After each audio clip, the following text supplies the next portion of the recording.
Hi, everybody. It's Becky with New Hampshire Audubon, getting set up here for our live Q&A. See what questions people have. Welcome. I am once again using my phone, so hopefully I'll be able to see all your comments. And if you're there and you can see me and hear me, please let me know. That would be great. I'd love to know that everything's working okay.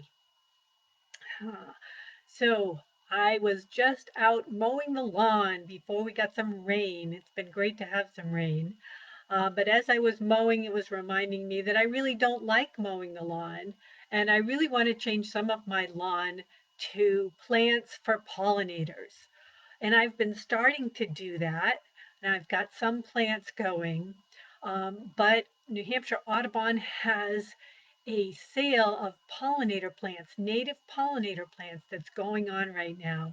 So I just went and ordered a couple. I ordered a Liatris and I ordered a hyssop so that I can try and put them in sort of a strip of my yard so that hopefully they'll get bigger and I won't have to mow and they'll create great blooms for our pollinators. So if you are thinking about a lawn and maybe not wanting to have a lawn, there are lots of plants you can put in that would be good for pollinators and also create some beautiful blooms. And New Hampshire Public Radio just had a program on changing your lawn to flowering plants, more native plants. And you can get a podcast on that. It was with Laura Canoy on the Exchange in the morning. So you can check their site for that. But again, New Hampshire Audubon's got that native pollinator plant sale going on. And if you are able to check it out on our website, you might find some plants that you can put in corners of your yard or like me in sections of the lawn where I want to be able to stop mowing. So I'm just going to check my phone. I'm hopefully coming through and I am checking to see. Uh-oh, I'm not. Oh, there we go. Looks like I am there.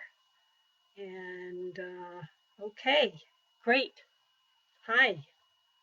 And I'm the first to comment. Okay, well, if anybody can see me and hear me, please send me a message and let me know. That would be great.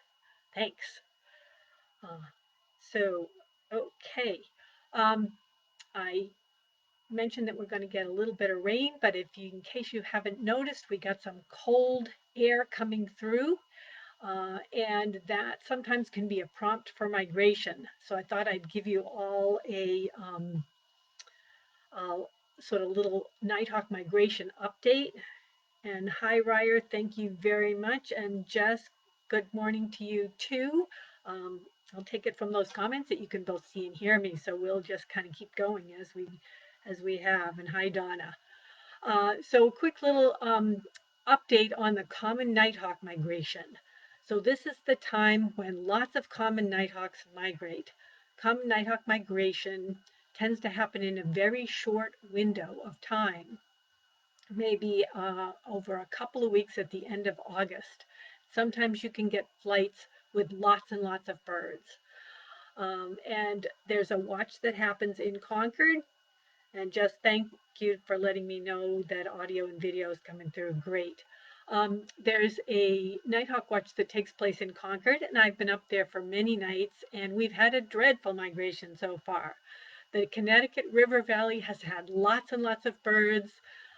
They're probably over 3,000 or 4,000 at this point. The Keene area has had some good flights, but Concord has not. What we have had is lots of thunderstorms, rains and thunderstorms coming through at about the time the nighthawks would normally be coming through. And that is the evening from about 5:30 to 7:30. And we've had lots of days with either thunderstorms coming right over our head or to our north or to our south. So we have not had good counts. And I have to say that yesterday I was up on the roof in Concord counting, and we had 0 nighthawks. And I pulled into my driveway a few miles away, and there were 5 nighthawks that flew over. So they're definitely still migrating, but we just weren't seeing them. There's information on the New Hampshire Audubon website about the Nighthawk Watch in Concord, if you're interested in checking that out. But you can see nighthawks just about anywhere on those big nights. And so just look up and watch for them. They're birds about the size of mourning doves or blue jays, and they have white patches on their wings, about halfway out their wings, that are very distinctive. So just watch for them again in the evening. 5:30 to 7:30 or so is about the peak time when they're coming through. And if there's a big ant hatch going on, there can be hundreds of birds. They will feed on these flying ants, and they'll gather and circle around, and they can be quite low when that happens. So watch for it and see. It's definitely a sign that fall migration is underway, and it won't be too long before we've got raptors moving through as well. Well, and hi, folks. Again, it's Becky with New Hampshire Audubon. If you have any questions, please feel free to send them along. I can see comments, so don't hesitate to put a comment in to Facebook, and we'll take a look and see if there's any way I can answer questions. Hi, Judd and Lori. Judd, you did not miss anything last night on the nighthawk migration. Um, but hopefully we'll still have a day or two when we've got some nice flights of nighthawks coming through. It's quite spectacular when we have big nights. I mentioned that New Hampshire Audubon has a native pollinator plant sale going on right now. Details on the website. And I wanted to mention a couple of plants that are in bloom right now because they can be important plants for butterflies like monarchs coming through in migration, or late butterflies that are flying as adults this time of year. And goldenrod is one that we often know and often think of as a weed, but it really can be quite an important pollinator plant, important for bees and other birds that feed on other insects that feed on pollen. So if you have a little corner of your yard where you can let a goldenrod plant grow, that is a great thing to do. I have a couple in my garden, and I'm hoping to increase those. Um, and Joe Pieweed is another one. It can be quite a big plant with pinkish flowers on the top. Pollinators often like either flat top plants or plants like the goldenrod that have multiple flowers that they can go to. Hyssop is another one that's in bloom right now, and that's one of the plants I just bought from the plant pollinator sale. I'll put in this fall, and I can report back next year and see how it goes. Well, we've got one in the pollinator garden at the McLean Center, and it looks great. So I'm hoping it will take over some of my yard. Hi, Marie. Hi, Donna Marie. And hi, Susan. Thanks for joining us. It's Becky with New Hampshire Audubon. Um, if you've been out and about at all these days, you've probably seen some young birds around. This is the time when they're learning to feed themselves. Some of them are quite independent already. They were hatched early and they're fine and off and on their own. But other youngsters in second broods or late nesters are still out and about learning to find food. And one of the things we talked about last week that you might have missed is woodpeckers learning to feed at feeders. It can be um, it can be very funny to watch because they mimic their parents and the adults. So the adults will peck, peck, peck, peck, peck at the suet, and they'll get some suet and they may feed the young one. And then the young one comes in and land on the feeder, will kind of peck at it, but it hasn't yet figured out how to get any feed from it. So it sort of mimics the motion, and then the adult will feed it. And someone reported a woodpecker pecking at a plastic feeder, and I guess my thought is it was a young one imitating the adults, but hadn't really quite figured out where to peck, and how to get the seed. So we've got lots of young birds out there learning to feed, and the hawks are starting to get independent, but they're still learning to feed themselves. And sometimes they can be quite tame, or appear to be quite tame. The youngsters can when they're trying to feed. I see Donna's got a question. Let me see that. That is such good information. Is goldenrod deer resistant? I believe that it is. I haven't had goldenrod be eaten by deer. But what I have observed, especially late into the fall, is that some late warblers will feed at goldenrod. I've seen it most at the seacoast. And goldenrod, the warblers rather, are insect eaters. So I think small caterpillars feed on the goldenrod and maybe get into the goldenrod flowers. They may not be caterpillars, they might be small insects, but the goldenrod seems to attract insects. And so there may be little chew parts in the leaves, but I've not seen the deer take the whole plant. So I'm hoping they are deer resistant. And I'm hoping that I actually can get quite a patch going. So maybe um, some late fall warblers will come into the goldenrod.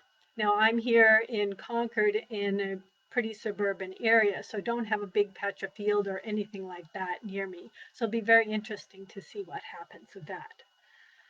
Hi, Candy. Hi, Diane. Diane DeLuca is saying hello, and she is in charge of our pollinator garden and the one who's the instigator of the native plant sale that's going on right now, which I mentioned. I just bought a liatris and a hyssop for my yard to try and eliminate some of that lawn, because mowing the lawn is my least favorite task at my yard. Hi, Lori Elizabeth. Thanks very much for joining me. I really appreciate it. We mentioned that young birds are feeding themselves. Other young birds are already in migration, although it's usually the adults that migrate first. And the hummingbirds are still around, but as we mentioned last week, the adult male hummingbirds leave first, and they're probably already well on their way. For some of our native birds that stay year-round, the year-round residents, these are the ones that may come to our feeder, like black-capped chickadees, tufted titmice, white-breasted nuthatches, birds like that. This is a time of year when young ones, as they're more independent, they will undergo what's called post-breeding dispersal. So they don't necessarily stay in the same area where their parents are. They move to a different area for the winter time. So they may be out moving around, finding a new area, a new territory, a new home territory for them that is not where their parents are. Eventually, as we get farther into the fall, these birds will flock up, and you'll have 10 to 12, 15 to 20 chickadees all in a flock with some tufted titmice and white-breasted nuthatches, sort of this mixed flock. But right now, there's still kind of independent pairs and youngsters in this in-between stage. They're partly with their parents, but they're getting more independent and they're getting ready for some post-breeding dispersal. Quick moment, Candy asked about where the pollinator plant sale is and just posted a link. Thanks so much. And hi, Bill. So as our birds sort of disperse, you can get birds showing up in territories where they haven't been earlier in the year. And that's part of that post-breeding dispersal. And we talked about it in particular a couple of weeks ago with egrets, because the great egrets, which are all white birds, have a post-breeding dispersal that sometimes brings them inland. And so you'll have these white egrets, they have the black legs and the long yellow bill that will show up just about anywhere. And you can see them inland, as well as at the coast. And there are some pretty big numbers gathering at the coast right now. That's where you're most likely to see the egrets. But in this post-breeding dispersal, the birds can wander quite far. We've had them into the Connecticut River Valley and up north. So just watch for them. These big white birds are very fun to see. And if you're at the coast, I was just there on let's see, Sunday, and there was a huge feeding group of about 150, both snowy egrets and great egrets. So it's something to watch for if you're out and about. Um, okay. Again, it's Becky with New Hampshire Audubon. If you have any questions, don't hesitate to send a comment along. I've got my phone in my hand so I can look down and check it and see what questions there are. So if you've got a question, please send it on in. And as always, you can message us on Facebook with a question, or you can email a question to birds, etc., BIRDSETC @nhaudubon.org. And we have volunteer naturalists that are happy to help and answer questions. They can identify birds or answer other questions about what might be happening in your yard or something interesting that you've seen. So please don't hesitate to email us or Facebook a message. Hi, Susan. Yes, it's great to see egrets and have seen eagles at Sewalls Falls area. Yes, the immature bald eagles are getting more and more independent. The ones that were hatched this year, they're learning to feed themselves, and as they get better at feeding themselves, they range much more widely and they can turn up just about anywhere. And Sewalls Falls would be a great place for an immature eagle to feed. There may be some fish around at the falls, and it may be a place where they can catch them relatively easily. So great place to look for them. The immature eagles tend to be all brown. If you see them in flight, you might see a little bit of mottling in this area underneath their wings, but by and large they're all brown, easy to confuse with golden eagles, which are quite rare in the state. But the immatures are mostly brown, and then it takes 4 to 5 years for them to get that full adult plumage, which is the all brown with the white head and the white tail. So they can have an interesting mixture of plumages as they go from this all brown plumage now to the adult plumage. And their head, as they get close to adult, may be white but still kind of dirty, some brown feathers mixed in. Same with their tail. Some of them go through a plumage phase called an osprey face, where they have a pattern on their face that's white with some dark that makes them look very much like an osprey. And actually, early this spring, I mistook one for an osprey initially.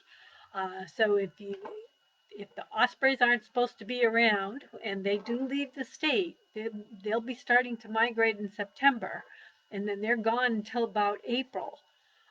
So if you see something that looks like an osprey between October and early April, take a second look. It might be that osprey-faced bald eagle.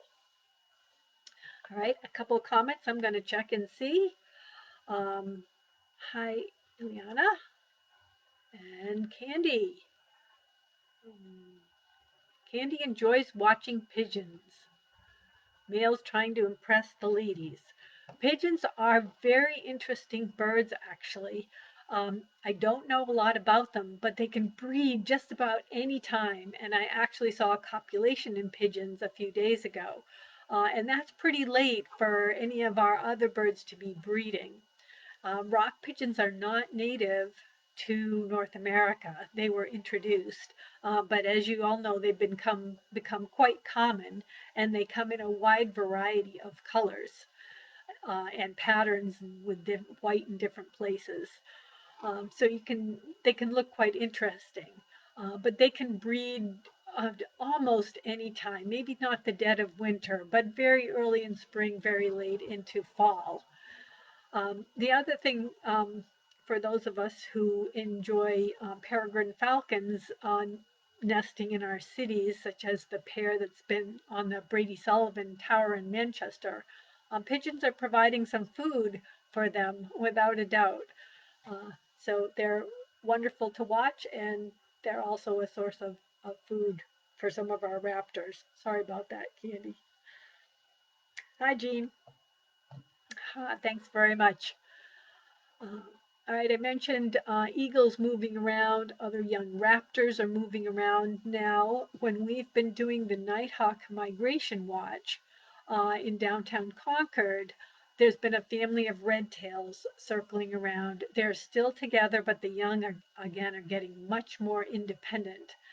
And we see them sitting on different trees. They're not tight together. They're perched, and then they'll circle overhead.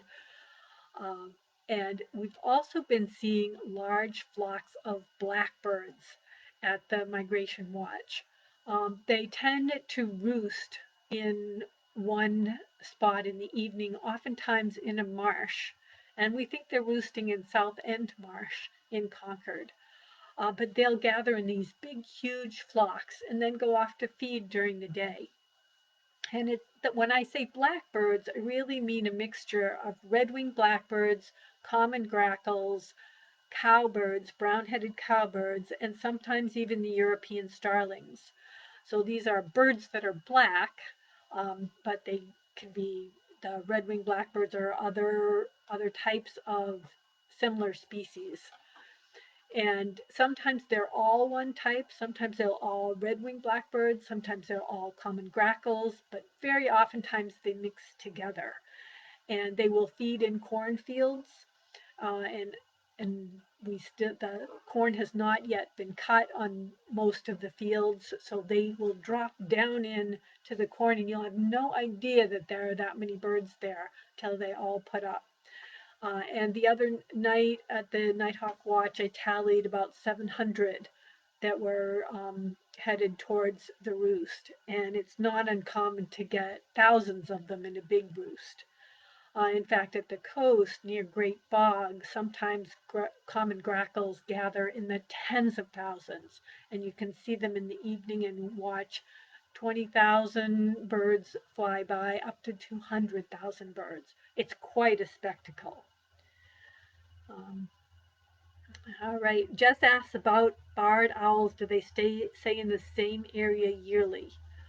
Um, so barred owls, the pair usually has a regular territory, and they seem to move about within that territory. So yes, they'll stay in the territory, but the territory is fairly large. In fact, I'll look up how big it is, and next time when we come back on, I'll check and let you know what size their territory usually is. I'm making a note about that, barred owl territory. But the adults will stay in the same territory year after year. If one of them dies, then the one that's remaining will call and look for another mate. But they tend to stay in that territory. And when the young ones are getting more independent, which is what's happening now, they're learning to feed for themselves, and they will stay for a while. The parents will continue to feed them, but eventually the adults will kick the young birds out, and they'll need to find their own territories.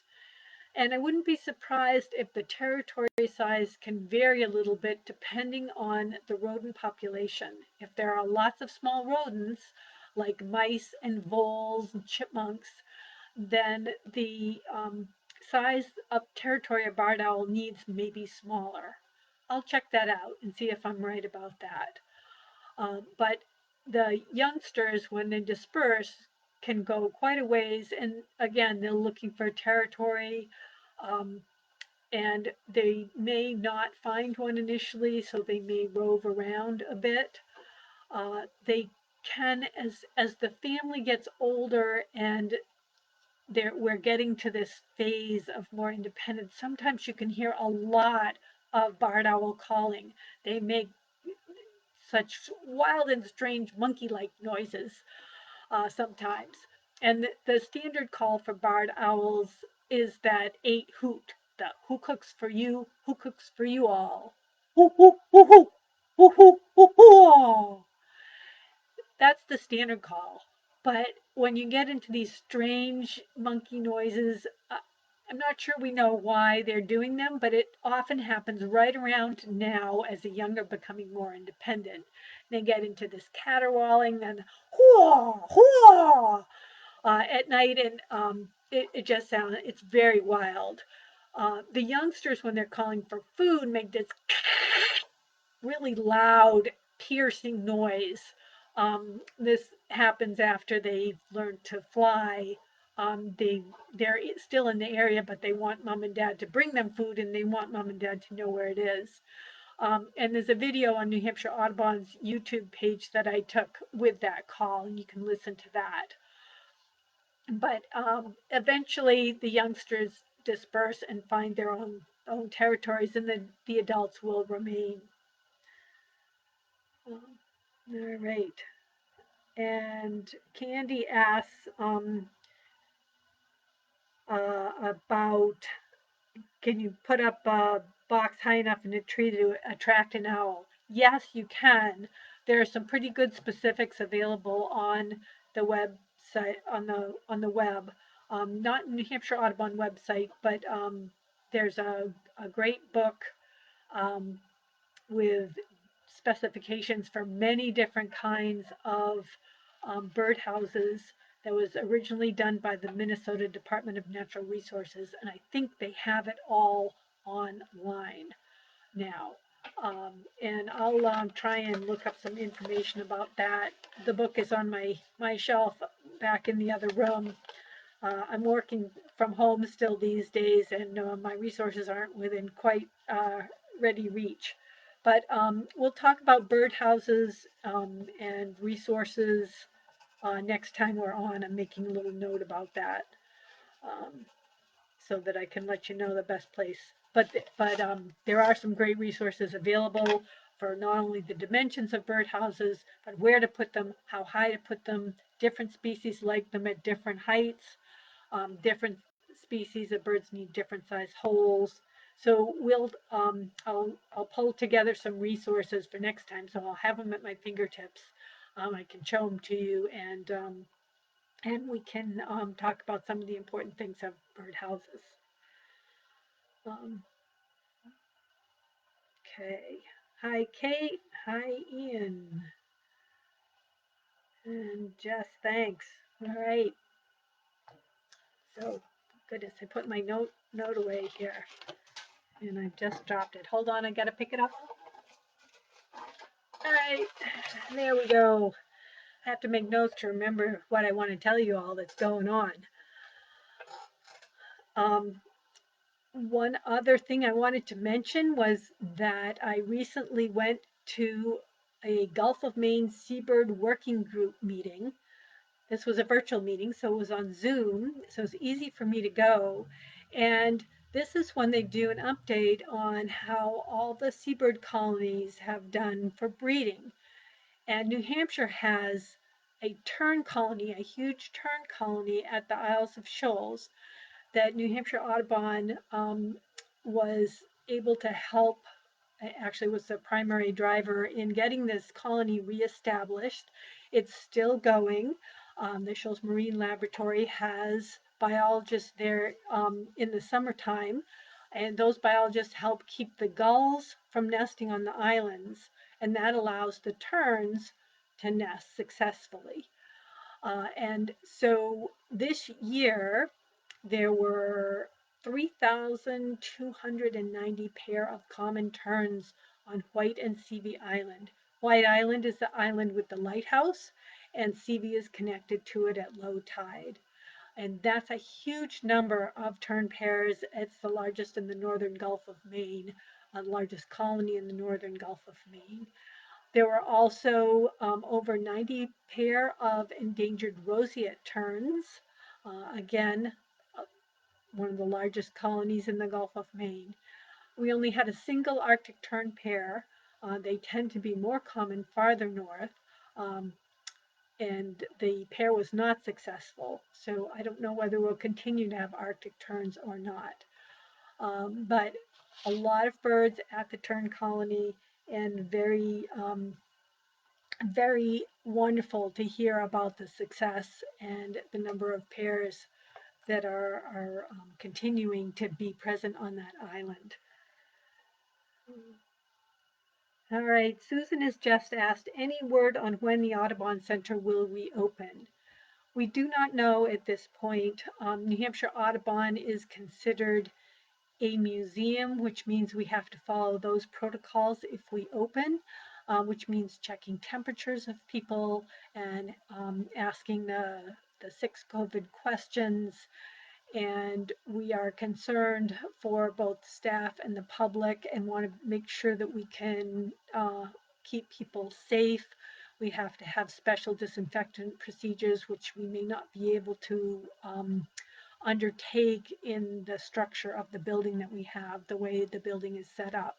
So we're examining a lot of factors to see if there's any way we can open or partly open. But one thing we are working towards is having sales available at our nature store, pickup sales, curbside pickup sales at the nature store, and more mail order at the nature store. So check the New Hampshire Audubon website for that. We're thinking that we can work that out. So hopefully that will be coming soon. As always, the trails are open and you can see the birds. We have the captive birds that are injured. We also have a barn owl. We have the bald eagle and barred owls and red-tailed hawk. So feel free to come by and take a look and walk on the trails. We ask everybody to please social distance and wear a mask as needed.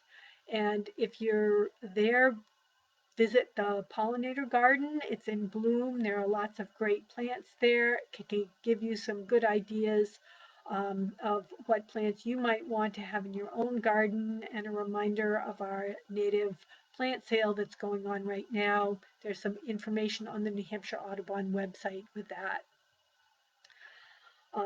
So again, it's Becky with New Hampshire Audubon, and if you have questions that you'd like to ask, again, don't hesitate to message us or email us at birds@nhaudubon.org, and we'll do our best to answer your bird and natural history questions. All right, I really thank you all for joining me today, and we'll see what interesting happenings go on between now and the next time we meet. It's getting into a very exciting migration time, so you just never know what can happen. So if you're able to get out there, take an early morning walk, bring your binoculars. Warblers should be moving through, and we can sometimes get visitors from the west. Again, that post-breeding dispersal, sometimes those youngsters travel a long ways, and we can get some rare birds coming in. So if you're out and about, you see something unusual, grab a picture, send it along, and we'll take a look at it and see what you've got. Thanks again for joining me. And Susan, thank you very much. And we'll hope to see you soon. Thank you very much. Oh, and as always, please support us by making a donation to New Hampshire Audubon on our website, or you can always drop a donation or mail one in, because we are accepting mail. Thanks very much. Enjoyed visiting with you.